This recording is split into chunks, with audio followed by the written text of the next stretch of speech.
Pagi hari di sebuah kelas, para siswa sudah siap memulai pelajaran.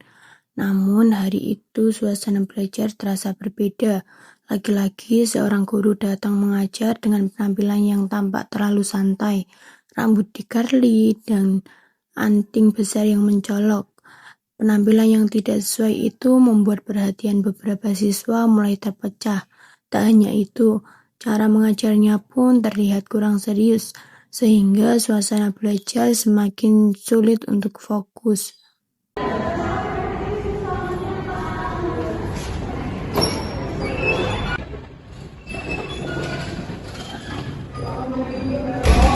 Pagi anak-anak.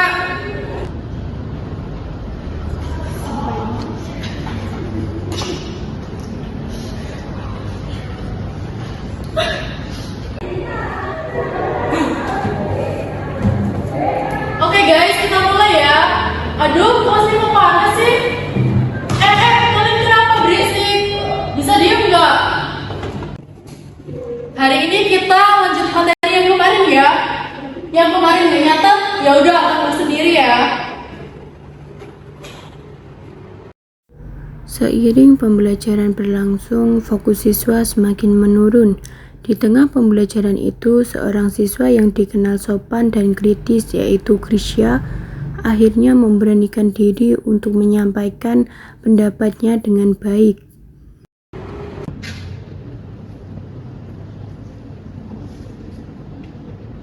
Ibu izin bertanya, Bu. Apa Grisha? Materinya jelas, Ibu. Cuman mungkin ada beberapa teman-teman yang kurang fokus karena suasananya terlalu santai. Apa boleh saya bertanya kepada Ibu? Yaudah sini ke meja saya. Baik, Bu. Percakapan yang awalnya sederhana berubah menjadi momen penting ketika nilai estetika dan citra guru mulai diperhatikan. Disinilah muncul perbedaan pandangan antara guru dan siswa mengenai bagaimana penampilan dan sikap seorang pendidik dapat mempengaruhi suasana belajar di kelas. Permisi, Bu. Nadia, apa boleh bicara dengan Ibu sebentar? Ya, boleh. Ambil kursi ya. Oke, Bu. Gimana, Grisha? Jadi gini, Bu. Saya mau ngomong tentang cara berpenampilan Ibu. Penampilan itu bagian dari citra guru ya, Bu. Jadi kalau Ibu berpenampilan seperti kayak mau jalan-jalan, teman-teman tuh kesannya menganggap kelasnya Ibu tuh kurang serius. Lah, kan hak saya mau berpenampilan modis. Emang salah guru berpenampilan modis? Ya nggak salah sih, Bu, kalau berpenampilan modis. Kan yang penting cara ngajarnya. Bukan begitu, Bu, maksud saya, Bu. Udah balik sana. Lanjut materi. Baik, Bu.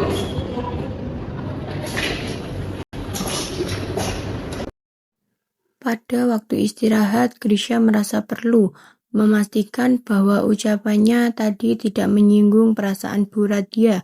Karena itu, Grisha memutuskan untuk mencari sosok guru yang bijaksana untuk meminta arahan.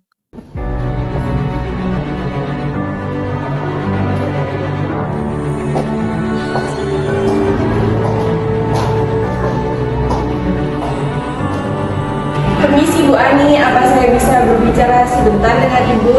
Tentu saja Grisha, kita bisa bicara di sini.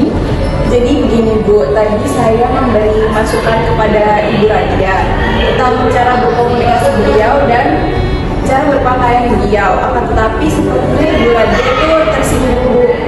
Jadi saya takutnya kelasnya jadi tidak kondusif.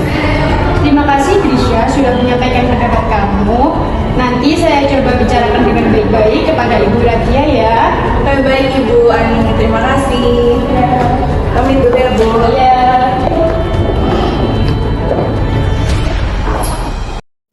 Sebagai guru yang bijak, Bu Ani memilih untuk menyelesaikan masalah itu dengan cara yang profesional. Selamat siang Bu Radia. Siang, Ibu. Silakan duduk. Terima kasih Bu. Ada apa ya, Bu? Tadi saya mendengar ada keluhan dari anak-anak bahwasanya penampilan Ibu Radia itu membuat mereka tidak fokus saat belajar di kelas.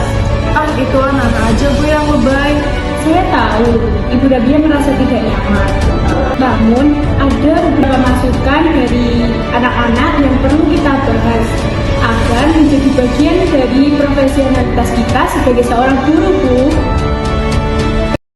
Bu Ani menjelaskan kembali konsep etika dan estetika berpenampilan dan citra seorang guru yang seringkali terlewat dalam rutinitas mengajar sehari-hari.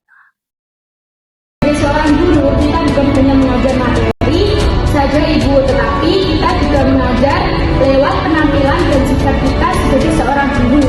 Nah, itu yang dinamakan estetika dan citra guru. Jadi saya nggak boleh berpakaian profesional dong, Bu? Fashionable itu boleh Bu, tetapi kita perlu menjaga kesesuaian dan ketepatan kita sebagai seorang guru. Saya kira itu cuma soal gaya, ternyata ngaruh ya sama fokus mereka, Bu. Iya Ibu, karena kalau siswa melihat guru berpakaian terlalu santai, mereka menganggap kalau kelas tersebut tidak terlalu serius, maka itu akan mengganggu konsentrasi mereka dalam belajar. Baik Ibu, terima kasih atas masukannya. Terima kasih kembali Ibu, saya permisi dulu ya. Bu, silakan. Setelah berbicara dengan Bu Ani, Bu Radia berjalan di koridor sekolah sambil memikirkan perannya sebagai guru.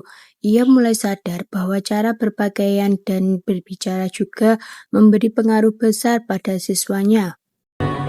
Aku baru sadar, tadi kata-kataku kurang pantas terhadap anak-anak, dan penampilanku juga berlebihan. Aku terlalu ingin terlihat keren, sampai lupa jadi teladan. Aku harus berubah, menjadi guru yang lebih baik. Keesokan harinya, perubahan itu tampak jelas. Sejak langkah pertama Bu Radia memasuki kelas, sikap dan penampilannya mencerminkan profesionalitas sebagai seorang guru. Suasana belajar juga menjadi lebih nyaman. Pagi anak-anak. Pagi Ibu.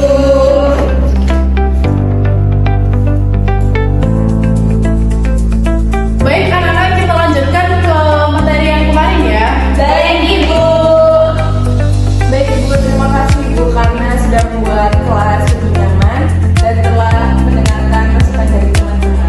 Terima kasih ya Grisha atas masukannya kemarin yang berani berpendapat jujur. Selanjutnya kita membahas materi 3 ya.